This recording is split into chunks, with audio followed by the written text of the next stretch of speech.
Are you craving a trip on Space Mountain? Well, we've got the next best thing. Welcome to Disney Coast to Coast.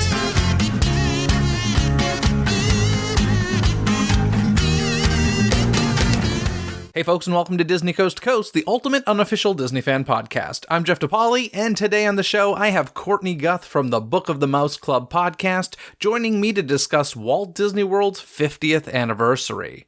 In just a couple of days, on October 1st, 2021, Walt Disney World turns 50 years old.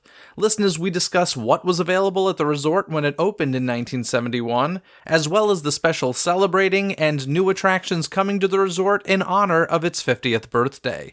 Plus, we share our thoughts about two important people who really shaped the Walt Disney World Resort.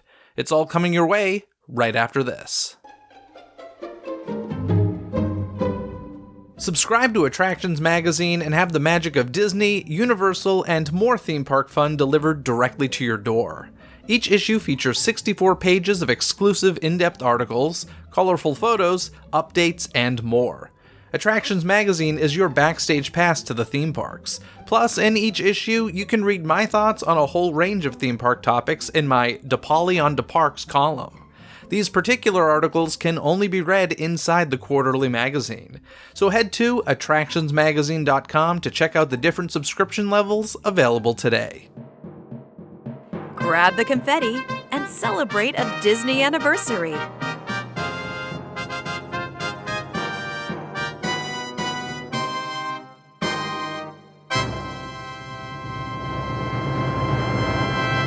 Hello, Courtney. Welcome back to Disney Coast to Coast. Always a pleasure to have you here.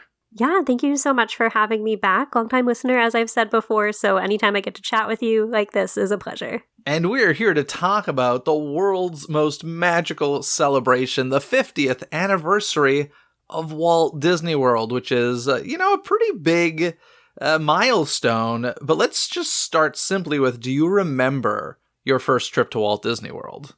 I unfortunately do not, because I believe I was 7 months old. My family joined DVC when I was 2 in 1994, and so we had visited quite a few times before then, but I definitely remember the 25th anniversary in 1996. That pink castle cake, that sticks with me. So I feel like all of my memories kind of blend together as I was fortunate enough to grow up visiting the parks every summer. That's nice. Yeah, my first time there, I was definitely way too young to remember it. In fact, I think I even went when my mom was pregnant with me. So nice. I was that counts. half there, I guess. And then as a young kid, I had gone. The first time I really remember was 1989. We went the opening year of Disney MGM Studios, and I was 7 years old. And that's my first big memory of a Disney vacation. And then, of course, growing up on the East Coast, Walt Disney World was a much more common occurrence for me than Disneyland. Of course, I spend much more time at Disneyland now, but yeah, it's, when you're lucky enough to go there as a kid and then just have it kind of part of your life for your entire life, it becomes a pretty special place. It really does.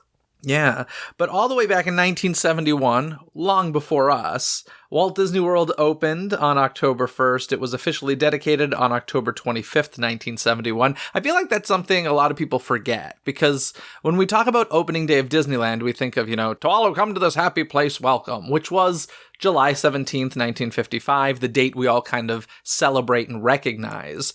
But when you think about October 1st, 1971, this was kind of a dress rehearsal, practice, yes. A few weeks. A soft opening. And it wasn't until October 25th that we got, the dedication speech and all that stuff. So I always find that interesting. I kind of feel like October 25th is the real anniversary. That's fair. I thought about that as we were reading that portrait book celebrating the 50th. They had mentioned that date specifically, and I feel like Walt Disney World, the Disney company, they're big on dates, so that choice seems like an intentional one, but a very curious distinction. Well, the other interesting thing, though, is with Disneyland, July 17th was actually the invite date. Okay, yes. The opening date for the public was July 18th. So it's kind of, I guess they'd kind of go with the I don't know. They change the way that they look at it from one case to the next. But in any case, October 1st is the official date recognized by the Walt Disney Company. And of course, this October 1st of 2021 is the 50th anniversary. But like I said, long before then, in 1971, it opened with Magic Kingdom, the Contemporary Resort Hotel, the Polynesian Village Resort, the Palm and Magnolia Golf Courses, and Fort Wilderness soon after. Mm-hmm. So that was 1971 for Walt Disney World. And it's crazy to think about like what we have today. Over 30 resorts alone. Over 30 resorts, yeah. 4 theme parks, of course. They added Epcot, Disney's Hollywood Studios, and Disney's Animal Kingdom. 2 water parks, including Typhoon Lagoon and Blizzard Beach. Disney Springs, ESPN Wide World of Sports Complex. Am I missing anything? I think you've covered it all. You said Disney Springs, right? Disney Springs, yeah. And that's a huge amount. That's huge expansion. And yes, 50 years is a long time. But when you really think about it, that's a ton of crap in 50 years. Right, compared to Disneyland that's been around for more than 65 now. I mean, I know it's that blessing of size that they say for Florida that makes that distinction. But really, even with all that land, that is a lot of stuff. It's just such a huge, huge, huge place now. And, one thing I do want to touch upon is...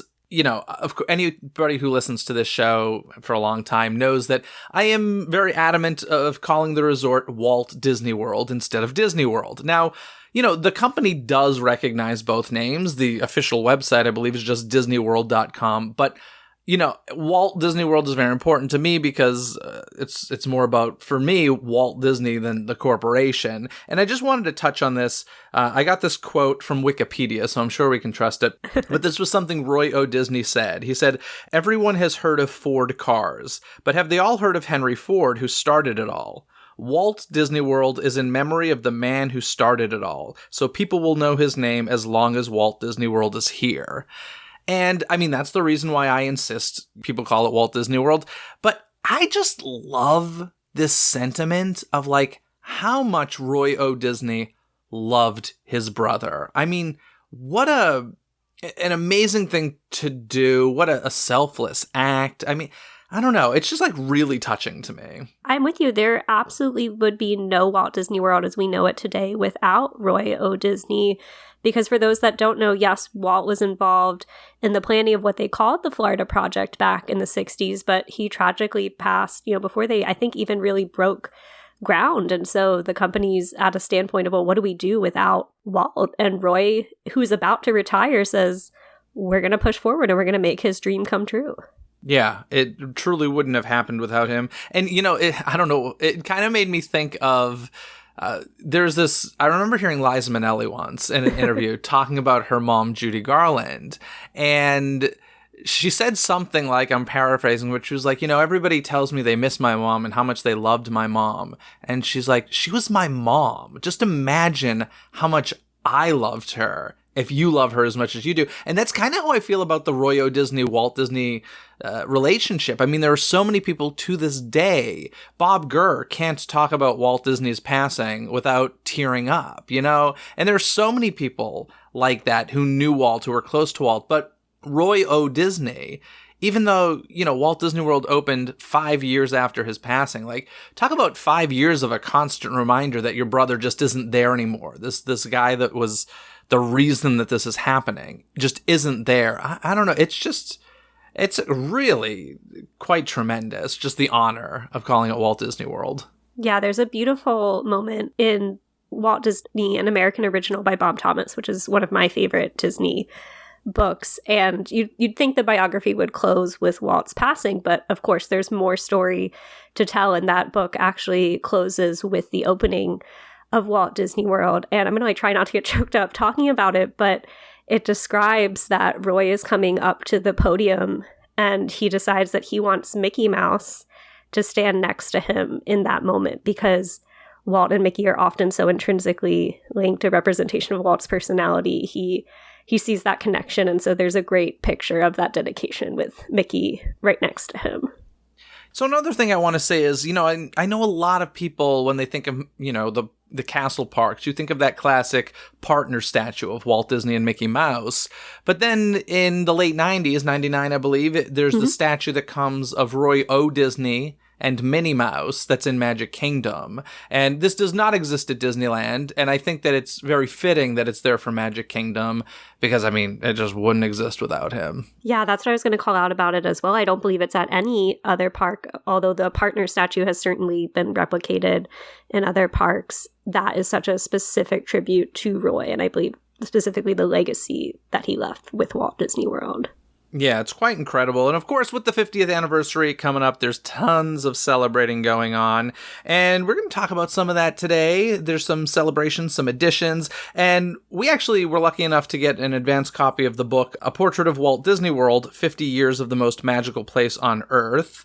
And what a good read. Yeah, I really enjoyed going into it. There's some great concept art that I've never seen, some photos, and that's something that I always appreciate as a Disney fan. And I actually really enjoyed the chapter on predating the opening of Walt Disney World, the Florida project itself. As someone who lives in Florida, I often kind of, I see Walt Disney World all the time, but I'm like, what did it look like before? It's hard to wrap your mind around. So seeing pictures of that swampland and what eventually becomes Seven Seas Lagoon was a real treat. Yeah, I love this quote in the book. If Disneyland was born from the frustration with how Americans could enjoy, play, and leisure, then Walt Disney World would be built from the need to improve the ways they played, worked, and lived. Which is like such the concept of that is a much, much, much bigger goal than what the goal was with Disneyland. And I think, it has just become a vacation resort. And yes, there are elements of it that bring into the original, quote unquote, Epcot grand idea that Walt had. All Disney fans know that we never really got that Epcot project that Walt wanted. But there are elements of it, but I don't know. It's just the idea of Walt Disney World was always so much bigger than Disneyland. And that's the thing that more than anything, like, listen, I love the theme parks, I enjoy them. But for me, it's the logistics of Walt Disney World today that just blow my mind. I know we're losing Magical Express, but back, when that was a normal thing, I was just like, oh my gosh, my luggage is going to get to my room in a few hours. Like, just the amount of puzzle pieces that need to fit together to make it work is mind-blowing. Yeah, it's definitely not a 2-day quick vacation with 4 parks and multiple things. It's often a week vacation for people, but I like the idea of the early 1970s marketing that Walt Disney World was the vacation kingdom of the world and had all of that relaxation history, like renting the boats, going out on Bay Lake. And I feel that's something I try to keep in mind now as a local to Orlando. If I stay at a Disney resort as a staycation, I like to immerse myself in the resort itself and really embody that vacation kingdom spirit. That's like the one thing I have to kind of force is the wrong word to use, but force myself to do because, listen, when you go to Walt Disney World or Orlando in general, for me, it's like, okay, I want to hit up, if I'm there for a week, I want to spend one day at each of the 4 parks and I want to go to Universal for a day. And it's just like, you kind of repeat the same things because those are the things you want to do. But at the same time, I'm like, no, like really take the time and see those little things and find there's so much to do. And one of the things I've still never done that I'm like, okay, I need to do this sometime is see Yeehaw Bob, who's returning. Yes. I don't know, just little things like that if if you're a first-time vacation goer, you're not going to hit those little things. But if you're lucky enough to repeat it or live locally, there is so much to do. That's what I really enjoyed as being my parents were vacation club members growing up, but because we would come so often, we would often rope drop the park, go at the beginning of the day, and then by noon, because we were going in the summer, my mom's a teacher, we left the park and we really enjoyed the pool, the amenities at our resort, and then headed back in the evening. So that's something I recommend to people who are maybe coming back for a second or third trip. If you're staying on Walt Disney property, take the time to enjoy your resort. Yeah, you know what resort? I was kind of, I'm the type of person who I am the get to the park early, leave late kind of guy, and normally never enjoy the resort. But I will say going in October of 2020, I was forced to enjoy the resort because the parks were closing so early. And so like I fell in love with the Beach Club villas. Like, they're so nice. That pool is unbelievable. The sand at the bottom. Oh, that's my favorite pool. Though I am very excited. In just a few days on October 1st, I will be doing a staycation at the Contemporary to celebrate the 50th. That's my little treat to myself. Excellent. One thing in the book that I want to mention, that I was reading the whole thing and it's full of lots of good info, but like the last page is an image of the Walt statue in the upcoming Dreamers Point at Epcot. And it actually like made me tear up a little bit. I was like, I love this idea of Walt Disney being in Epcot. And I don't know, I just love this statue. It was first revealed at the D23 Expo. And ever since the announcement of it, the concept of it, I was like, that's great. That feels so fitting. It doesn't feel forced at all. It just feels right. And I love that it was like the last page of this book. Yeah, I'm really excited for a lot of the things coming to Epcot in the coming years. I know not everything that was planned for the 50th, unfortunately, wasn't able to open then, but I think there's a lot of work being done on Epcot's future that maintains the integrity of that park. Yeah, I mean, there was a ton. Listen, it's the 50th, right? You were lucky enough to experience the 50th at Disneyland. I experienced the 60th at Disneyland, and there were both huge celebrations, and I'm sure we'll talk a little bit about those later. But, the 50th for Walt Disney World was supposed to be a huge party, and we're not getting it all for obvious reasons. That last year the park was closed for a lot of the year, and there have been tons of budget cuts, and it's unfortunate that we're not getting the celebration we were supposed to. But let's talk about stuff that did happen. We got Remy's Ratatouille adventure in Epcot, which officially opens on October 1st, but I think you've ridden it, right? I have. I was able to enjoy a preview of that. I had actually was able to experience it in Paris in 2016, and I will say it is identical in its experience, so if anyone has done that, you'll be pleased to see that it has made its way to Epcot. But I think that's a great addition for families. I've seen maybe some chatter online where people were possibly a little disappointed, but I think sometimes people go into every new attraction expecting what fans would call an e-ticket or like that big thrill type ride, but not every attraction is going to be an e-ticket. And I would say this is a solid C-ticket. It's a nice addition. There's no height requirement, so everybody can ride, and I had a lot of fun on it. Yeah, the thing that I would say to that is you're right. Not every attraction will be an e-ticket, and I think that that's okay. But I think when you start requiring a digital queue and boarding group, I think that automatically gives the sign of, oh, this is something that people will be lining up for hours for, and therefore it is an e-ticket. The reality is Disney fans will do that for literally anything new. I learned that for certain the day that Luigi's Rollickin' Roadsters. Oh, yes. That's a C-ticket for sure. Yeah, when that opened and there was like a 4-hour wait, I'm like, okay, Disney fans will wait for anything. So I think that the problem is the whole boarding group thing sends the wrong message, at least in my opinion. So I think that's why people are very critical. But that's I'm not going to lie, it's not like something I'm dying to do. I will do it eventually.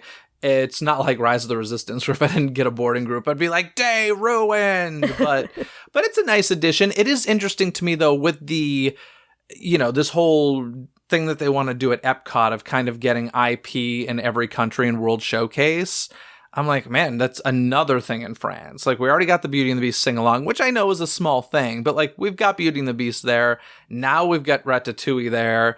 I'm kind of like, all right, like, why didn't we work in another country first? I think what's nice, though, is that this is truly an addition to the park, and it's been a while for that. I think the last one might have been, well, aside from Pandora, I think that still counts as what I was going to say, like, Seven Dwarfs Mine Train took over a space that hadn't been used. But if you think of something like Frozen Ever After, that replaced Maelstrom. Oftentimes we see that the upcoming Guardians of the Galaxy replaced Universe of Energy or Ellen's Energy adventure. So when we eventually get Tron at Walt Disney World, that'll be its own addition. So it is nice, though I agree, maybe some other countries could use an attraction as well. I like that this was a new plot of land and didn't overtake anything. Like, we didn't lose impressions to France. Yeah, no, I completely agree. And we also got La Crêperie de Paris. Have you I have there? not partaken in the crepes yet, but I look forward to doing so. Cool. So yeah, you're right. It's nice that they added on. And how's the building look these days? I know that was kind of an eyesore at one point. Is it blending into the land Yeah, more? I think part of that issue was that people were on the Skyliner and you could very easily see into that area, but it of course was not complete. I think it's beautiful. I got a chance to be back there at night and it really comes alive nicely with the lighting package that they have.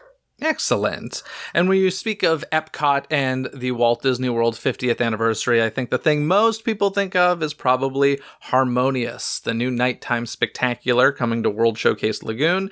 And this is a celebration of Disney music that inspires people worldwide. And a lot of the songs we're going to be hearing in more than a dozen languages. Now, this is a tall order they have, I would say. Illuminations was a grand show that ran for many years that a lot of people loved, that I think some people appreciated, that wasn't like super IP heavy. We're obviously getting the opposite when it comes to Harmonious, very much on purpose.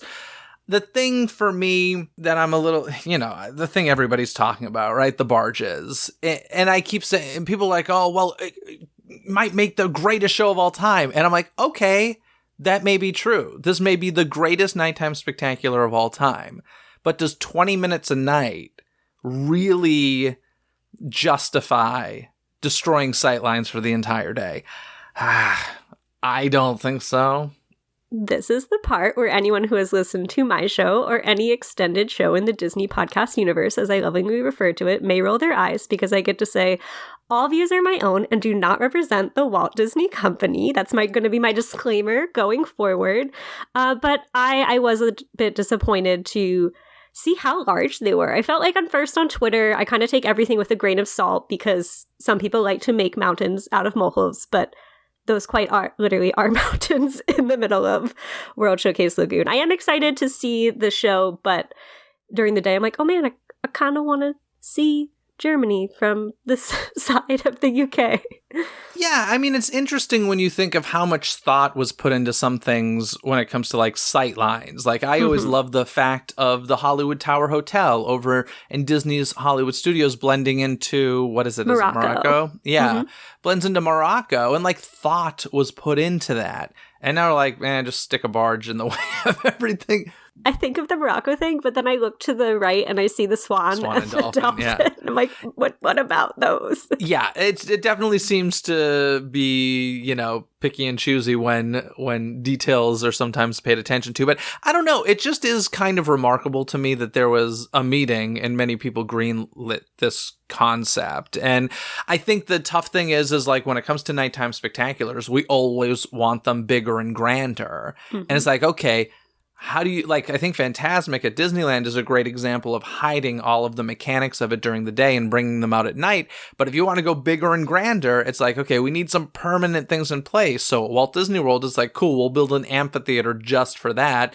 But then in the case of Epcot, it's like, well, the show is right in the middle of the park. We need some permanent things. And so, I mean, a choice was made. I don't know. The show hasn't opened yet. I certainly haven't seen it. But I don't know. I've just seen. I look through old photos of Epcot that I have, and I'm like, oh, I will not ever get that shot again for probably at least 20 years. Can't recreate that. But the show should be fun. We're also getting another show, Disney's Enchantment at Magic Kingdom. What are your thoughts on that? I'm looking forward to it. It's, and fireworks shows are always great. I think the thing that's shocking is if it truly did replace Happily Ever After. That's kind of shocking because Happily Ever After is really, really, really good and so short-lived. What was it, like 5 years? Not even? Not even. 2017 was when it premiered. Unbelievable. Yeah, so very, very short-lived. The thing that concerns me about it just is in the direction of Disney fireworks shows in general, I found that they're going less pyro, more projections. And, it's a cost-saving choice, and I get that. But it's a little disappointing to think that, Happily Ever After, which already had less pyro than Wishes, This is probably going to have even less than that. Once again, hasn't opened yet. I could be completely wrong, but probably going to have less than that. And the fact that they're really hyping the fact that for the first time they're projecting down Main Street USA, I think just confirms focus is on projections here and saving money on pyro. So to think that that's going to be like the new show for a while, I think is a little disappointing. Having said that, I think it's probably going to be a great show. Yeah, I think it'll be beautiful. What I found interesting, though, is that the description was so movie heavy. When I think back to Disneyland's 50th, that is probably my favorite fireworks that I've ever seen. I believe it was Remember Dreams Come True. And my first trip to Disneyland was for the 50th. And I was a big Parks fan even at that time. I just remember standing in the hub of Main Street and having the stretching room kind of go off in pyro form around me, hearing audio from Pirates of the Caribbean, Star Tours, all kinds of iconic attractions. That just was an amazing show to me. But I would say I'm not necessarily surprised by this choice for Disney Enchantment, because that does seem to be, as you said, more of a recent decision. I believe with Disneyland's 60th, Disneyland Forever was a bit more just movie, like, hey, here's some scenes from Pixar based, whereas they at least had World of Color Celebrate. That was more what I'm thinking of in terms of, yeah, let's celebrate this attraction and iconic lines or moments from them. Yeah, it is a weird choice in my mind. If we're celebrating Walt Disney World's 50th anniversary, I would think, well, let's celebrate Walt Disney World, not necessarily the movies. You know, let's not it's not the 50th anniversary of Walt Disney Studios or anything. So it is a weird choice to me. We haven't seen it yet, so maybe we could be wrong, but that was just what I picked up from the initial description on the Disney Parks blog. The song sounded nice, though. Yeah, so we do get an original song called You Are the Magic, written by Grammy winner and former Walt Disney World cast member Philip Lawrence, which I think is cool. We get some, some previous cast members coming and performing the song. One of them wrote it, and that's cool. Like, that's a nice touch, but that's something that most people aren't going to know, right? So if, like, that's their, oh, see, we did tie the parks in. These people used to be cast members at Walt Disney World. Guess what? 99% of the people watching aren't going to get that. So, I think if that's the reason why they're doing it, that's kind of lame. I want to know what you think of the projections down Main Street USA, though. Yeah, I'm excited by that. I did see Disneyland Forever, and I believe that was incorporated at that point into the show. I think it'll be interesting to make a choice of where do I want to watch these fireworks from. I recently had friends in Disneyland who were visiting for the first time. They texted me, they're like, where should I watch these Halloween fireworks from? I was like, I think you want to be like right up by the plaza so you can kind of see the projections behind you, but like still see the castle. You don't want to be too close to the castle. So it'll be interesting vantage point wise. What about you?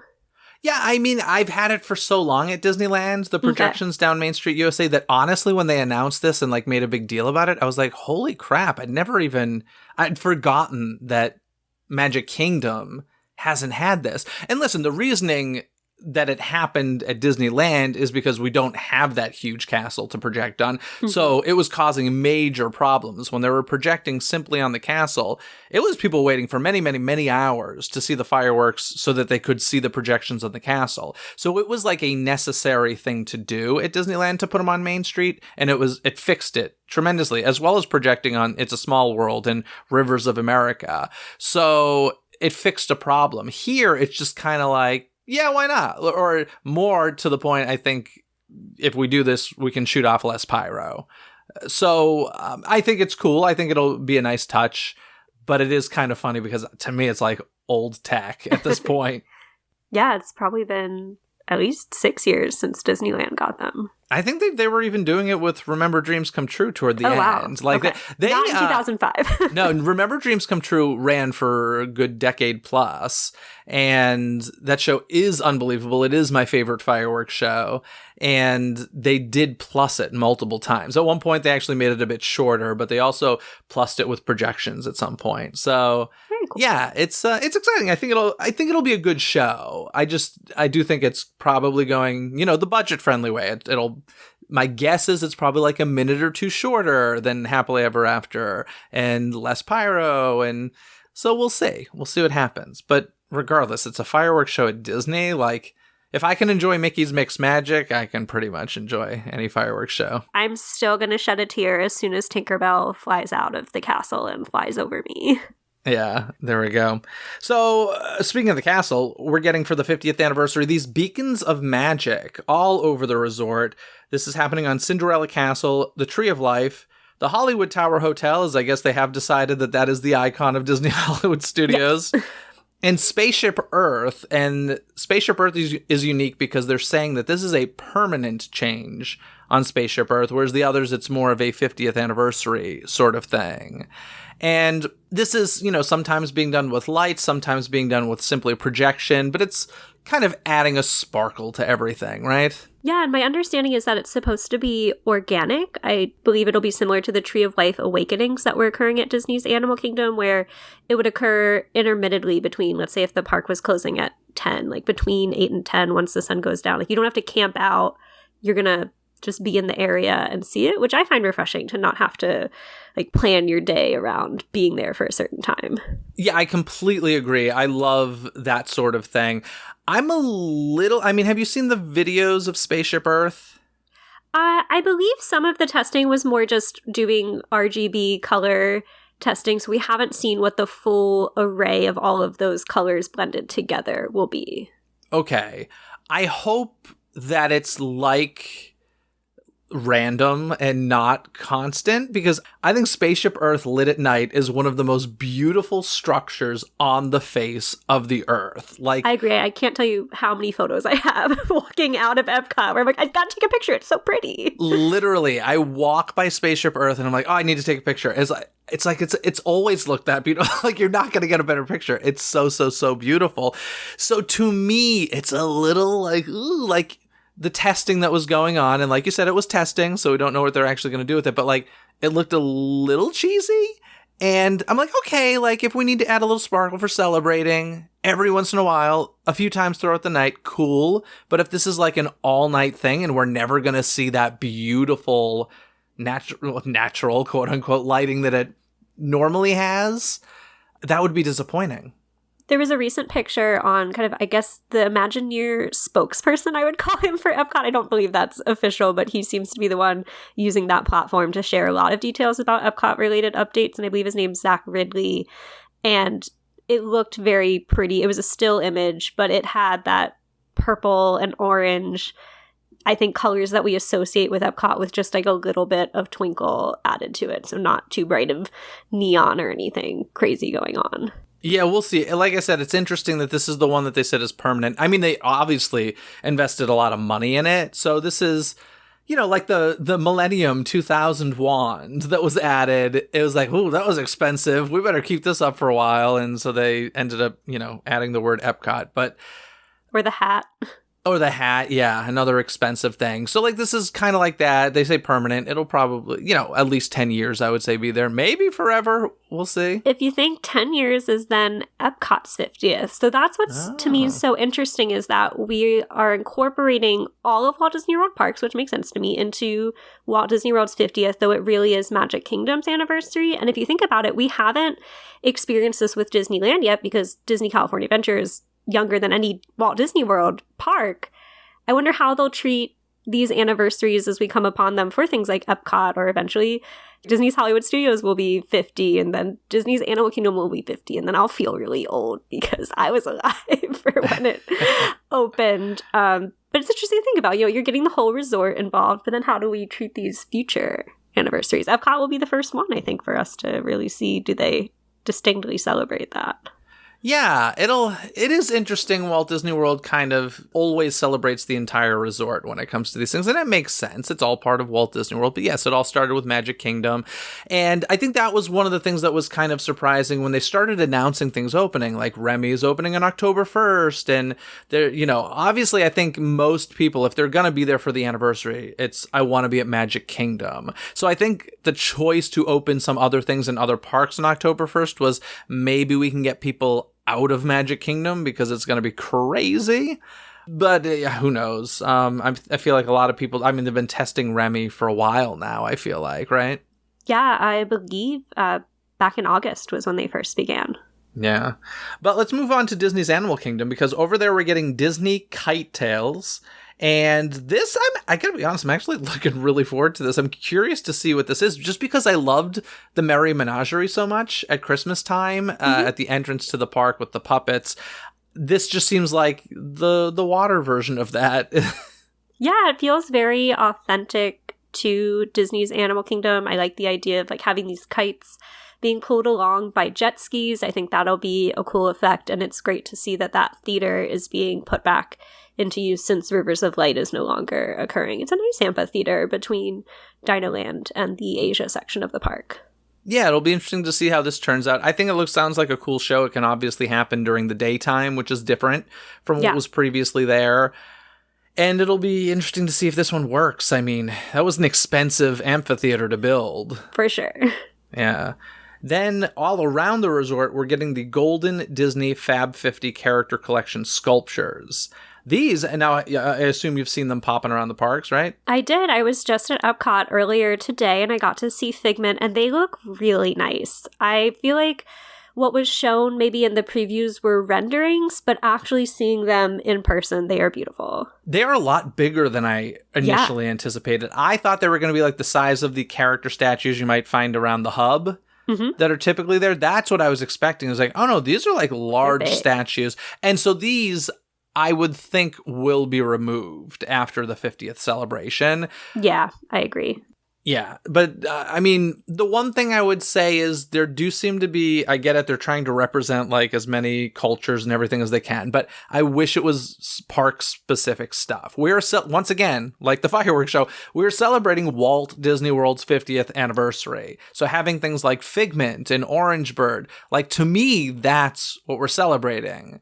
I think those are great additions, but just as like maybe a devil's advocate side here, I think about my first visit to Disneyland was for the 50th. So you're going to have families who are coming to Walt Disney World for their first visit celebrating this 50th. So to see some characters that they recognize as well is good for them. But I agree that I was happy to see Orange Bird and Figment added. Yeah.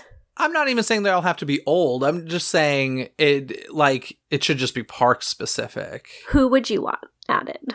Anything from Carousel of Progress, I would want, for sure. Who would you want added? I would love to see Country Bears.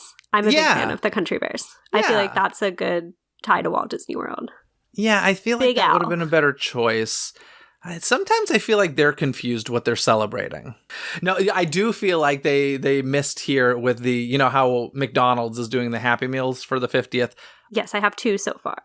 They should have done all 50 statues. Well, they are, except for Figment and Orange Bird, which is interesting there. So 48 of them are the statues, because some of the statues, though there's not 50 actual statues, like Dory and Nemo are together on the statue. They each have their own toy. And the two but I mean, like, they should have made the statues. Oh, like, that's what they would look like. Yeah. Gotcha. I was saying that the characters are aligned. Interestingly, Genie and Jiminy Cricket are the 2 in the Happy Meal that do not have a statue. Weird. Yeah. Oh, yeah, now that's a really interesting. I guess, yeah, Figment and Orange Bird. I guess most people may not. Kids. Yeah, I get it. They might not know them. Oh yeah, Happy Meals are supposed to be for kids, aren't they? Yeah. Well, I've gotten my thing now is on Tuesdays I go get my Happy Meal for lunch, and I got Mickey Mouse as my first one. So I was like, all right, well, hit the jackpot there, and then I got Dumbo as my other one. That's hilarious. So yeah, I think, but if they had made miniature versions of the statues, like the gold statues, I think that would have been a kind of cool thing. But in any case, let's move ahead a little bit to a little further beyond October 1st. On November 18th, finally, Disney Springs is getting drawn to life, presented by Cirque du Soleil. And this, I've been pretty interested in since they first announced it for a long time. When they closed La Nuba, they didn't tell us anything. And a long time it was like, what's going in there? What's going in there? And it kind of felt like it was going to be something entirely different. So I'm not going to lie. When I heard Cirque's coming back, I was like, kind of boring. But when they're like an original Disney Cirque show, I'm like, ooh, that's kind of interesting. Yeah, I never saw La Nuba in all of my years visiting, but I had said to someone, I think several years ago before La Nuba even closed, I'm like, if it had a Disney theme, I'd be down with that. Like, that's going to draw me in. I think that's very popular in Vegas. You see things like Love, the Cirque du Soleil show with the Beatles, or One, the Michael Jackson. To have that theme established with it makes it I think, more approachable. For a Disney resort, yeah, I would say so. I will say, like, my favorite Cirque show that I've ever seen is Ka at the, I think it's at the MGM in Vegas. And holy crap, is it good. It's like the only Cirque show I've seen more than once. It's really, really good. You need to have your gateway Cirque into something familiar and then branch out into the other ones. Fair enough. But yeah, so that's finally going to open, and that's exciting and going to give some action to that end of Disney Springs that has been a little bit sad. I mean, NBA's down there too, isn't it? Rest Not anymore. Yeah, rest in peace, NBA experience. But in any case, something we got to talk about that finally opened that you just went to merely hours ago is Space 220 Restaurant at Epcot. I have been very excited about this. I think it might just be my interest in all things space. I did a Disney College program at Space Mountain, so my desk at work was all decked out in Space Mountain memorabilia. I was very intrigued by the concept. It's actually run by Patina Group, and I've loved their restaurants at Disney Springs. They've done Art Smith's Homecoming, Morimoto Asia, so was very excited to see that that was finally opening. And yes, I just had lunch there this afternoon. And how was it? How was the food? How was the atmosphere? I gotta be honest, like, it's not something that I'm like running toward. It's one of those things that I'm like, yeah, I'll check it out at some point. I know lines have been insane. Getting reservations have been insane. So it's obviously quite popular. How does it stick out as far as like the building is concerned? I haven't You really can't see it. Really? So, Interesting. this was my process today, though that'll differ for people because I believe at the time of this recording, reservations begin tomorrow. This was the last day of any walk-up availability, I guess what you'd call a soft opening. So we headed to Epcot this morning when it opened and made our way back to Mission Space. And the check-in desk is just kind of tucked around a corner from Mission Space. And you really didn't even see the building itself that it's housed in. So we were brought into the place to get our boarding pass to enter the the elevator all the way up to space, and that was a fun throwback to me to something like the hydrolator that was at the Living Seas Pavilion. But I have to say we really enjoyed it. I was going in, I'm not sure because it is quite a big price point, but we felt that the portion sizes were great. Even for the appetizers, it's a prefix menu. So at lunch, you get a appetizer and an entree, and at dinner time, a dessert is also included in that price. But our appetizers were huge. I had steak for lunch. It was fantastic, and the atmosphere itself is great. I don't think it's something we're going to do every time or just pop in, but I was grateful to be able to experience it today, and I could definitely see myself coming back in the future. A fun place to probably take a first-time guest. How are the screens that look out into space? Are they really impressive? Or yeah, I feel like there's a good depth of field between the window and where that would be projected. So you do kind of see like a distance between it. It doesn't feel like you're just looking at a screen instead of a window. There's actual glass there. And there's fun things that float by. There were some astronauts playing with lightsabers. We'd be eating and I'd point out, I'm like, oh, look, a space station is flying past. So a fun ambiance. I did a fun little throwback, and I love the Disney Channel movie Xenon Girl of the 21st Century, and I showed up in a Disney bound related to that because I was like, this just screams Xenon to me. I just wish Protozoa was there singing his little zoom, zoom, zoom song. I love that. That's funny. A little earlier, we were talking about the original song written for the new fireworks spectacular at Magic Kingdom, but we do have another song, an anniversary theme called The Magic is Calling. And Disney Parks blog has released kind of a teaser video of this. I don't think we've heard it all the way through yet, have we? I found the teaser video, but didn't get the full song. But I'm excited to see that because I feel like that is a continuation of Disney's heritage. I can still remember the song for the 25th, the Remember the Magic, that was played with the parade and I think in a lot of marketing. So good to see another original tune separate from the fireworks. It's time to remember the magic. You got it. It's in your head. It's going to be there all night. That is a catchy tune. And it is. Oh, gosh, it's a big shoes hard. to fill. Yeah, A Kiss Goodnight was a really good one for the 60th anniversary at Disneyland. With the Sherman Brothers. Some of them become super iconic, and some of them are forgettable sometimes. So we'll see how this one turns out. But yeah, oh gosh, time to remember. Like, that is so iconic to me that it's kind of hard to top that, you know? That made me think of something that I don't think we had on the list, but I am so excited for, is that we're getting a television special. Oh, Because yes. I love Disney Park television specials. I know you do too, because you've devoted episodes to them, and you had inspired me after that Golden Girls 15th anniversary to watch that, and then somehow I got pulled into watching a 25th anniversary celebration. So once that song started playing, I was like, I still know all of the words to this song. Yeah, I should mention that a couple days after this episode is released, on the official anniversary, October 1st, 2021, which I think it's actually on the anniversary is pretty cool, they're having on ABC a TV special celebrating the anniversary. We're going to get some sneak peeks of things we haven't seen yet, but most importantly, at least to me, is Michael Eisner, former CEO of the Walt Disney Company, will be part of it. And frankly, that's all I needed to hear. I know he's probably going to be on for like 30 seconds and I should just really not hype myself up for it, but I'm excited. I want him to introduce it. Hello, I'm Michael Eisner. Hello, I'm Michael Eisner, and welcome to the 50th anniversary of Walt Disney World. Please. That's all I need. That's all I need. Yes, that's great. Now, something equally as shocking as the Michael Eisner thing, because I always joke that the only reason that this is still around is because the folks at Disney forgot that it exists. The electrical water pageant is getting a new 50th anniversary float featuring, a digital version of that previously mentioned song. What?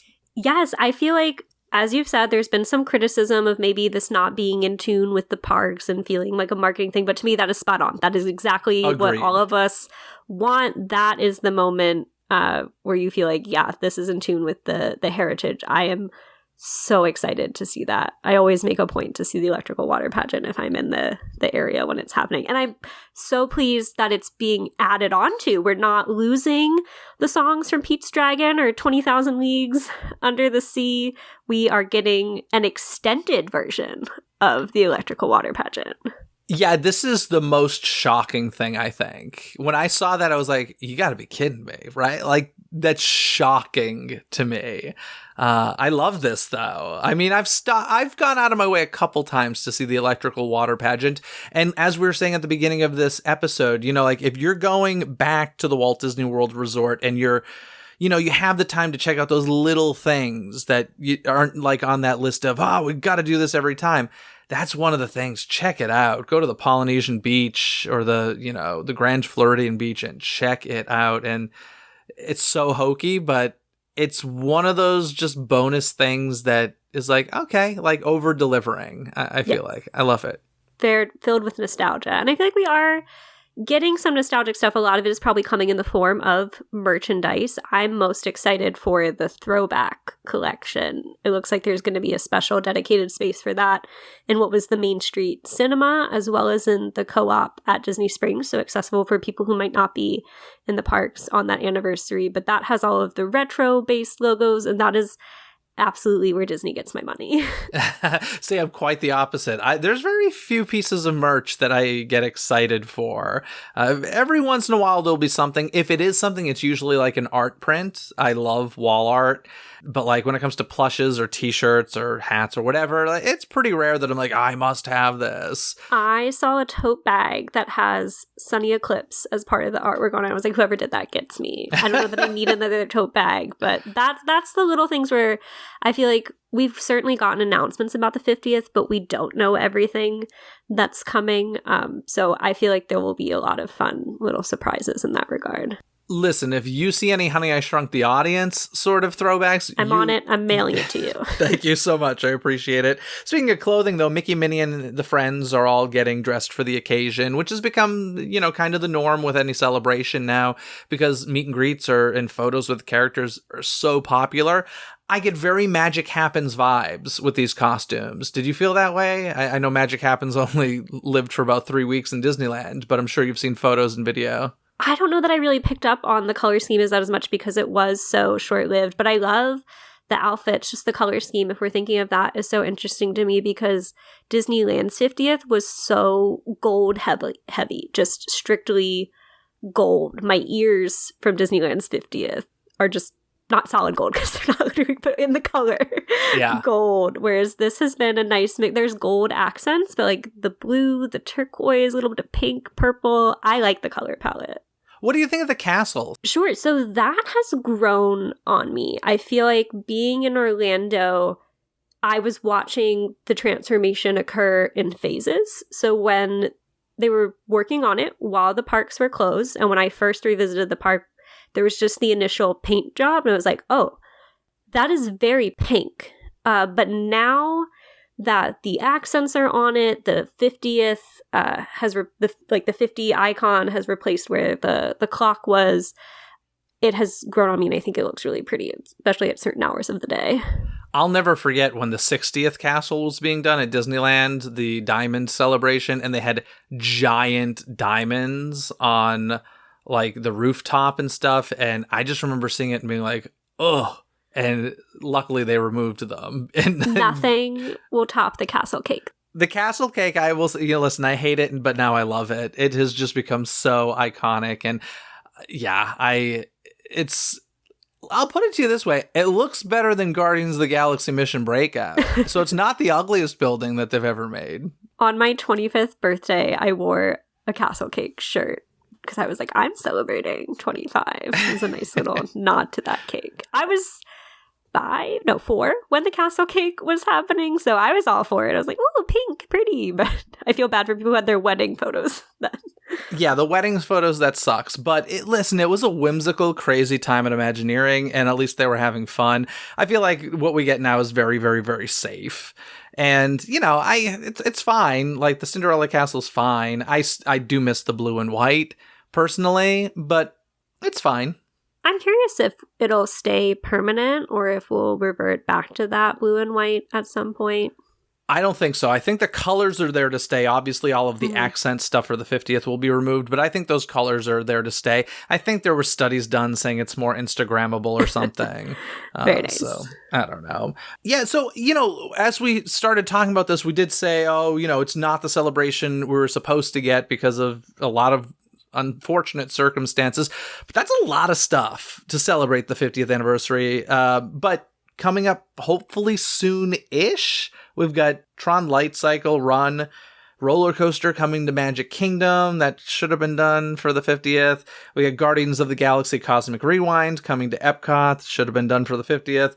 Spaceship Earth reimagining. I think that's still happening, right? I don't know. It's so tough when I just feel for them. You come out and say something on the stage at D23 with a specific date in mind, and people are always going to then throw that back at you. But I do look forward to them opening in the future. Yeah, for sure. Now, before we wrap things up here, I want to talk to you about, there are two people in my mind. When it comes to Walt Disney World and the expansion and the creation of Walt Disney World, there are two people that come to my mind immediately of, these are the most influential people to have touched this resort. And I'm wondering if there are any people that come to mind for you. I think one is pretty darn obvious. I said Roy, but my other selection is Michael Eisner. And I have a quote from that portrait of 50 years that said, seeking to expand resort amenities in the mid to late 1980s, then Disney Company CEO and chairman Michael Eisner pushed Imagineers to think well beyond standard conventions when concocting new building concepts. As architectural critic and author Beth Dunlop reflects in her seminal book, Building a Dream, The Art of Disney Architecture, Michael Eisner saw in architecture the opportunity to create indelible memories by making hotels, restaurants, and even office buildings tell a story. He saw that architecture could have the same enduring magic as an animated film, that architecture, too, could weave a spell. By expanding the already rich design legacy the resort had developed since 1971 with such notable examples as Cinderella Castle and the Magic Kingdom and the Contemporary. I feel like that's the Walt Disney World that I grew up with as a child of the 90s, those oversized hotels. That was an unprecedented time of expansion, especially in the resort arena, which is what I feel sets Walt Disney World apart from a lot of the other parks. Yes, we had the same exact two people, Roy O. Disney and Michael Eisner. Undeniable. And I tried it, when it comes to Michael Eisner, I know I have a soft nostalgia spot in my heart for him. So I do try to look at the facts when it comes to him and be like, am I just being nostalgic? And I'm like, no, these are the facts. 2 parks were added with him. So half of the Walt Disney World parks were added with him. All of the water parks were added with him. An extremely huge amount of the resorts, the hotels, were added with him. Like, the expansion with Michael Eisner was insane and unprecedented. You know, I mean, it's crazy to me how much the man did for that resort, which is why I was so happy when I heard he was going to be part of the TV special. I'm like, yeah, yes, yes, yes, yes. It's a lot of his legacy in addition to Roy's. Like you said, all of those things added. And I liked that quote about the architecture specifically, because a lot of the more iconic buildings, you think of driving past on I-4, the casting building or Team Disney, that's also under him, those Michael Graves buildings. He was just really into architecture, I feel like. And he was like, yeah, let's make it really cool. Yeah. And of course, Roy O. Disney, we've been talking about a lot here, but you know, one thing that we should talk about, he was up there in age when he was doing all this. He was older than Walt, and he basically postponed his retirement to make his brother Walt's dream come true. He did pass away on December 20th, 1971, so that was just not even 2 months after he dedicated Walt Disney World. So, I mean, the man really never retired, sadly.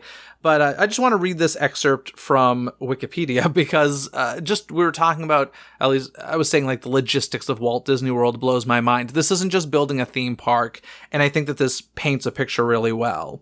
On February 2nd, 1967, Roy O. Disney held a press conference at the Park Theaters in Winter Park, Florida.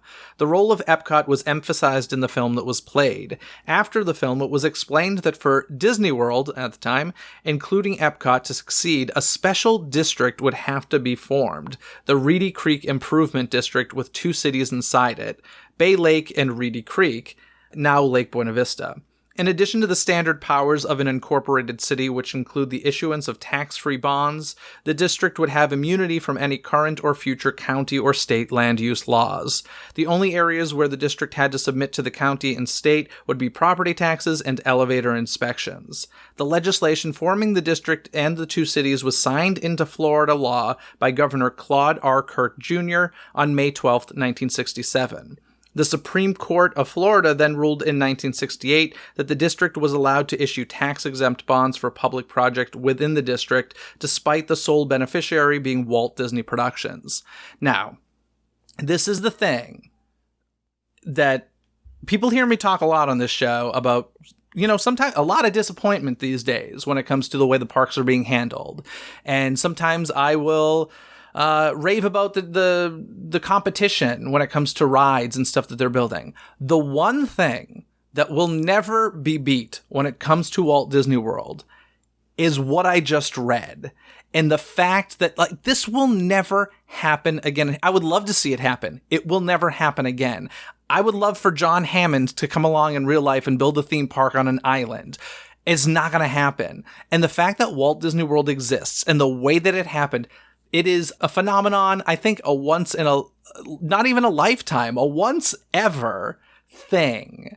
And the fact that Roy O. Disney did that for his brother, it wasn't his dream, he did it for his brother.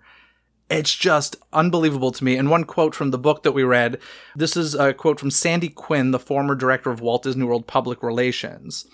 Roy was just so overwhelmed. Here we owned all this land and there's absolutely nothing on it. How much money was this thing going to cost? He gazed up into the sky and cried, "Oh, Walt, what have you gotten me into?" Ugh. And then he carried on. And he carried on. This. And it wasn't his. Just think how many dreams you personally have that you don't follow through on because it's just so overwhelming and so scary. And here was this man, it wasn't his dream, it was his brother's dream, and he still did it. I mean, talk about... I've certainly had moments of panic where I'm like, oh, I bit off more than I could chew, but I gotta just keep going. I've never bitten off anything close to 27,000 acres. Yeah, it's mind-blowing to me. I could go on forever about Roy O. Disney and Michael Eisner and just the logistics of Walt Disney World and how impressive it is. And that's the stuff, to me, that the competition will never touch. Yeah, I do think there are people out there making rides just as good, if not better, than Disney these days. but we're never going to get that. And even the customer service thing, the thing that Disney's always been known for, the best customer service, I feel like people have matched that and passed it at this point. Nobody's touching what I was just reading. It's that blessing of size, all of that land. I think if we want to talk about competition directly, Epic Universe, it's not going to be next to the current parks at Universal. You're probably going to have to take a shuttle because they have to work with Orange County to make that work and do all of the different zoning. But whoever that's that forethought to be like, yeah, let's make our own kind of government here and have our own Epcot building codes and things like that. To be fair, we do need to shuttle between the parks in Walt Disney World. Yes, well, but I'm thinking about what you have at Universal currently is so. You go into City Walk through security and you can go to either two park and you can walk there. That is going to be an adjustment for Universal park goers. Yeah, and I will just remind anybody at Walt Disney World listening that's bringing Universal Studios to 3 theme parks and you are simply at 4. So let's not let them pass that, Though they do like to claim that Volcano Bay is a water theme park, but nobody's buying that. Nobody's buying that. They try so hard. Yeah, they're trying hard, but nobody's buying that. But then that puts Walt Disney World at 6. So. Exactly. Anywho, I've had a blast talking about Walt Disney World's 50th. It's going on for like over a year, so don't worry, folks. It starts October 1st, 2021, but if you don't feel safe traveling or in a situation where you can't right now, this stuff is around. Some of it forever, some of it will be there for, they're doing 18 months, right? Yep, April 2023. There we go. So that's a long, it sounds like very far away, but it'll come before we know it. But in any case, it's a lot going on, but I think it's time for some trivia, yeah? All right. Do you know the answer? Get your brain gears churning and play along. It's trivia time.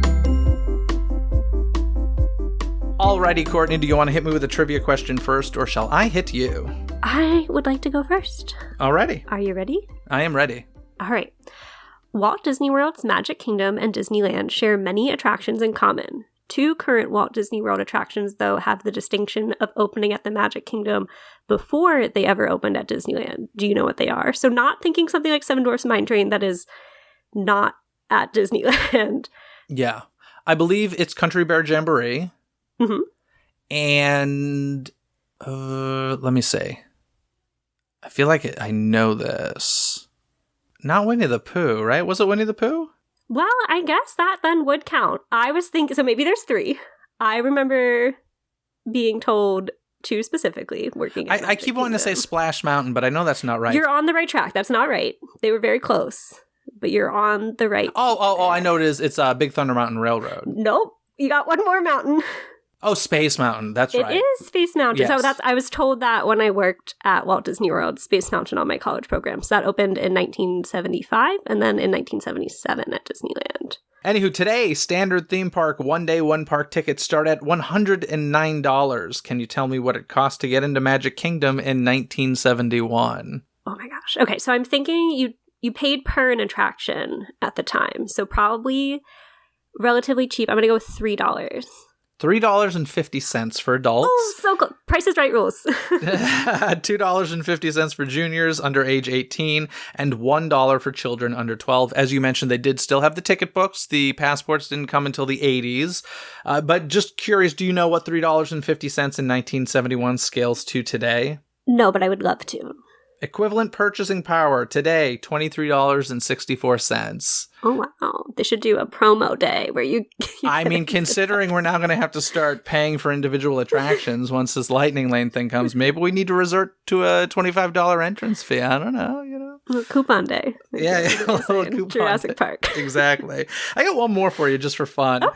Before they settled on the name Walt Disney World or even Disney World, there were some other names being thrown around that were mentioned in the book. Do you happen to remember any of them? Because they were interesting. I was going to say they were mentioned in the book, but I do not know them off the top of my head. Okay, these are just weird. Walt Disney's Vacation Land. All right. Okay.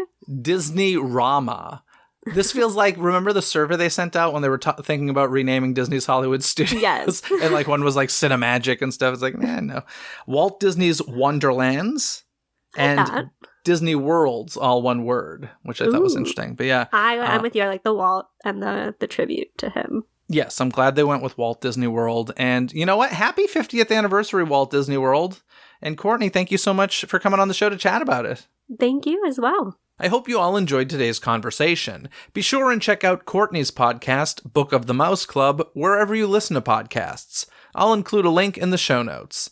On the last couple of episodes, we talked about the new holiday party coming to Disneyland Park, and next week you'll hear more Disney news, followed by special Halloween episodes of Disney Coast to Coast. The easiest way to make sure you don't miss any of the magic is by subscribing to Disney Coast to Coast on Spotify, Apple Podcasts, or wherever you listen to podcasts. Wherever you search, don't forget, it's Disney with a Z, Coast to Coast. You can find any links and info mentioned in this episode, along with ways to connect with today's guest co-host, by checking out the show note link in this episode's description. This episode has been executive produced by Robert Scontrino. Gain rewards like Robert by visiting patreon.com/Disney with a Z, CTC. And don't forget to leave a voicemail at 818-860-2569 to share your thoughts on today's conversation and the chance to be heard on a future episode. You can find that number in this episode's description, along with a link for some free gifts from me to you. Other than that, folks, have a magical day and happy 50th birthday, Walt Disney World. Bye! Thanks for listening to Disney Coast to Coast. Have a magical day. Disney Coast to Coast is produced and hosted by Jeff DePauli. Learn more about the podcast and become a supporter at DisneyCoastToCoast.com.